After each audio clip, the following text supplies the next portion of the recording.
কিরকম অবস্থা দেখতেছেন বাংলাদেশ? মানে বাংলাদেশে পুরাও জ্বালাও সব থানা টানা সব পুরা দিছে।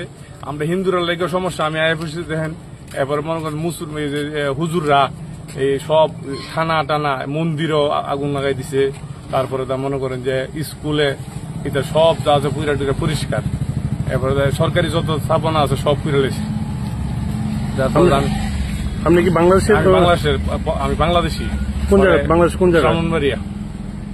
মানে মনে করেন যে তারপরে আইএফসি অবস্থা খারাপ, এই যে মানে খুবই ভয়াবহ অবস্থা। যত আওয়ামী লীগের নেতার বাড়ি ঘর আছে সব এটি পুরা লাইতেছে, পৌরসভা পুরা লাইতেছে, যা কিছু আছে সব দূরে দূরে ফিরতেছে কোন অবস্থা। আর বঙ্গভবন তো পুরা লাইছে একদম, বঙ্গভবনের ভিতরে সব যা কিছু আছে সব লুট করে লেছে। শেখ হাসিনা সব পলায় গেছে বলে শুনলাম, যে কলকাতা বলে চলে আসছে। মানে হাসান আমি সেটা বলতে পারি না সঠিকটা। আর্মি নিচে ক্ষমতা এখন আর্মি আপনার আসা না, আমরা কি ওই জিজ্ঞেস আর্মি টার্মি সব মানে রাস্তার ছেলেরা সব বিজয় মিছিল করতেছে, মিষ্টি বিতরণ করতেছে। 100 বছরের স্বাধীন করতে চাইছি।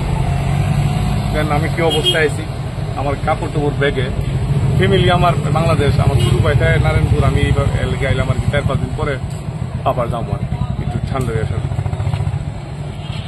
কি নাম আপনার? কার্তিক চন্দ্র দাস।